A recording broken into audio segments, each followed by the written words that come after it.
This is to reinforce what Dr. Creswell was talking about earlier, and I'll go into this in more detail this afternoon about the disparity of energy use in the world. This is a graph of the per capita energy use in kilowatts as a continuous average load of use. In the United States, it's roughly in the middle of this chart, or about 11 kilowatts per person continuously average. And if you look on the extreme left of the chart, you see a lot of the countries like the ones in sub-Saharan Africa, where they're using less than 1 kilowatt, in many cases just a few hundred kilowatts per person average, which is incredibly low rate. But also you look at the vertical scale, which is the birth rates per thousand, you see that the more personal energy use that you use, the higher the rate is, the lower your birth rate is. And many of the European countries now have a negative birth rate. They're actually, if it weren't for immigration, a lot of the countries they'd be losing population, and the ones that don't have immigration are losing population. So raising personal energy use, that is creating more energy to make it available, is a very good way of reducing birth rate and protecting the environment from the vast swarms of humanity, as some of them refer to it. Another one I can briefly show.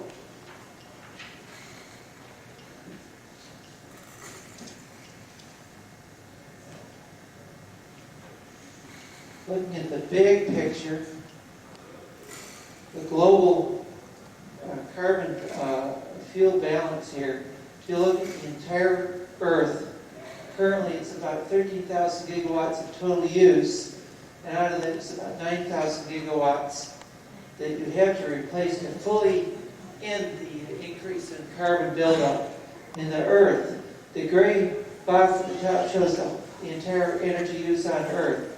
Then on the left-hand side are the non-electrical uses, like fuels. It breaks down to carbon fuels and renewable fuels. And on the right-hand side is electrical use, electrical generation. Some of that, about 800 gigawatts or so, is renewable electricity, and the other side is about 3,500 that's non-renewable electrical generation, which breaks down to 2270 gigawatts that's generating losses, would not need to be replaced, and about 1,200 gigawatts that's actual use of electricity that would need to be replaced by non-carbon based sources. And so that all adds up to that roughly of the 700-800 gigawatts that uses carbon fuels that are non-reusable in the extreme left. Combining that with the 1,200 gigawatts gives you 9,000 gigawatts, or about 70% of all energy use that would need to be replaced to effectively end the carbon fuel imbalance that's currently going on. I'll go on to some other topics now, which are more pertinent.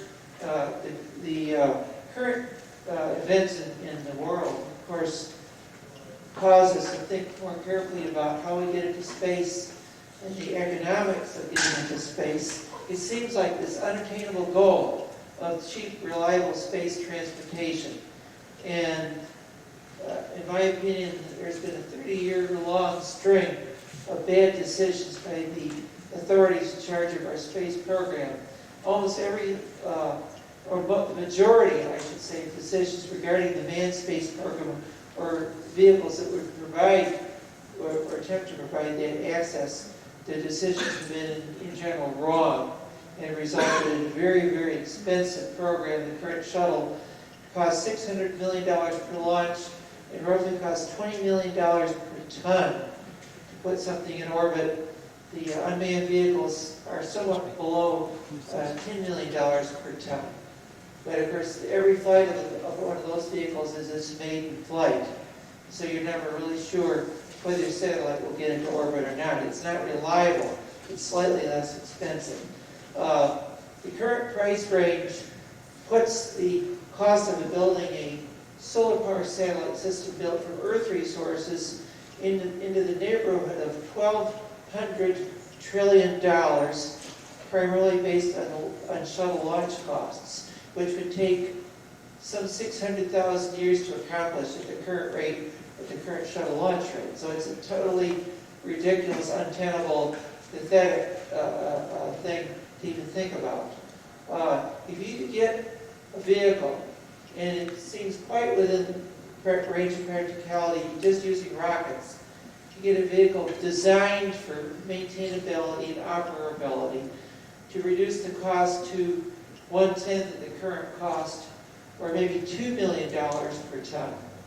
At that rate, you would then be competitive with ground-based solar power, because ground is base load energy source, because you need to store all your ground-based power, which greatly increases the overall cost and mass of that system. And that question was just brought up earlier by Pat Jackson, and Dr. Criswell answered it. I perhaps should renew that. The ideology of the groups that are opposed to energy production, which is why I showed the one that shows why energy production is desirable, is that they are opposed to energy production, period. They don't want people to use energy. I don't think they even like people in general. They don't want people to be infesting the earth. But they believe somehow that if you have sunlight coming down, producing, say, 10 or 15% energy and 85 or 80% waste heat, that's okay, because the sunlight came down naturally in the form of sunlight. But if you take the sunlight, turn it into essentially pure usable energy, and leave all the waste heat upstairs in space, and beam the usable energy down to Earth, then somehow that's importing extra energy into the ecosystem that is very bad. So we're up against an ideology which is widespread among the media and among the other major environmental national groups. They all subscribe to this line of reasoning. It's not reasoning, it's unreasoning. But that's what's going on, so we have to be aware of that. Then the other thing I'd like to get into briefly is the matter of access to Luna, which I wrote an article back about 1993, describing a means of getting access to Luna. Assuming you have a means of getting at least down to $2 million a ton. And if you look at it from the point of view of the cost, the first transition point is that the power satellite can compete with ground solar power. If you get it down to maybe $200,000 a ton from the $2 million a ton, you could then probably compete against fossil fuel using solar power satellites built from Earth resources. So you go through these transition points. As your launch costs get down further, you transition to a regime where you can do an additional thing in either Earth-based resources, power satellites, or lunar-based power satellites, or power from the moon directly. And you have to look at what your transition point is. If it's Earth launch costs for doing something on the moon, you can probably still do the lunar operation fairly easily, even if you only had the $2 million per ton, because you're leveraging this equipment on the moon to make additional material in photosynthetic film or panels on the moon.